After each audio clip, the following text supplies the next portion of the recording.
बहुत समय पहले की बात है। एक कबीर नाम का लड़का था। वो बहुत ही होशियार, मेहनती और हमेशा दूसरों की मदद करता रहता था। पूरे मोहल्ले में किसी को कोई भी काम होता तो कबीर को बोलता। कबीर को जैसे ही वक्त मिलता वह हमेशा ही दूसरों की मदद करता था। अरे कबीर, बाजार से जरा मेरी दवाइयाँ लेते आना। जी दादाजी। अरे कबीर, जा ही रहे हो तो मेरी भी सब्जियां लेते आना। जी दादी माँ। कबीर सबका चहेता था। वह पढ़ाई में भी बहुत तेज था और क्लास में हमेशा फर्स्ट आता था। कबीर के घर के पास एक बड़ा सा पेड़ था। उस पेड़ के नीचे बैठकर वह अक्सर सोचता रहता था कि मैं कैसे लोगों की मदद कर सकता हूँ। वह मन ही मन सोचता कि मैं बड़ा होके अपने गांव, अपने देश के लिए ढेर सारा काम करूँगा। जिस पेड़ के नीचे कबीर बैठता था उस पेड़ पर एक परी रहती थी। वह परी पेड़ से नीचे आई और कबीर से बोली, कबीर, तुम बहुत अच्छे हो, तुम बहुत नेक दिल हो, तुम हमेशा दूसरों की मदद करते हो। मैं हमेशा पेड़ से तुमको देखती रहती हूँ। मैं तुमसे बहुत खुश हूँ।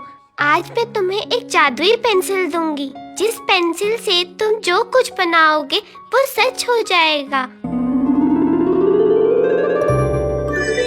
अब तुम दिल खोल के लोगों की मदद कर सकते हो। क्या सच में इस पेंसिल से मैं जो कुछ भी बनाऊंगा वो असली हो जाएगा? हाँ कबीर। थैंक यू परी। लेकिन ध्यान रहे कि तुम या कोई और अगर किसी गलत इरादे से कोई भी चीज बनाएगा तो वो चीज असली नहीं होगी। मैं बिल्कुल ध्यान रखूंगा, ये मेरा वादा है। इसके बाद वह परी उस पेड़ पर वापस चली गई। अब कबीर को कोई कुछ भी लाने को कहता तो वह उस जादुई पेंसिल से चित्र बना देता।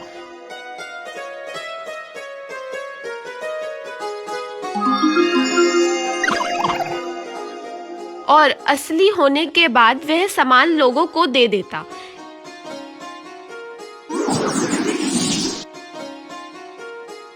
इस तरह कबीर सबकी मदद करने लगा। सब उससे बहुत प्यार करते थे। वह पढ़ाई भी खूब मन लगाकर करता था और सबकी मदद भी। वहाँ के राजा को जब इस जादुई पेंसिल के बारे में पता चला तो उसने कबीर को अपने दरबार में बुलवाया। कबीर, मैंने सुना है तुम्हारे पास एक पेंसिल है जो एक जादुई पेंसिल है और तुम उससे जो कुछ भी बनाते हो वो चीज असली हो जाती है। हाँ राजा साहब, यह सच है। कबीर, तुम वह जादुई पेंसिल मुझे दे दो। मैं यहाँ का राजा हूँ, लोगों का काम मैं करता हूँ। उस पेंसिल की जरूरत मुझे है, तुम्हें नहीं। लेकिन राजा साहब, आप तो कभी गरीबों की मदद नहीं करते। लोगों से काम करवा लेते हैं और उन्हें पैसे भी नहीं देते।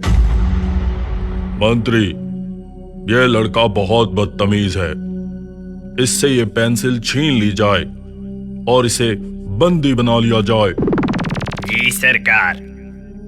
उसके बाद उसने कबीर को जेल में डाल दिया तथा उस पेंसिल से सोने, चांदी, हीरे और मोतियों के चित्र बनाने लगा। लेकिन कुछ भी असली नहीं हुआ। तब राजा ने लोगों से चित्र बनवाया पर कुछ फायदा नहीं हुआ। तब राजा ने कबीर से जाकर पूछा, अरे कबीर, मैंने तो सुना था यह एक जादुई पेंसिल है, पर यह तो काम ही नहीं कर रही।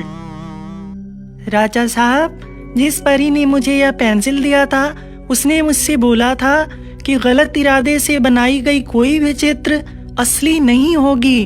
शायद इसीलिए यह पेंसिल काम नहीं कर रही।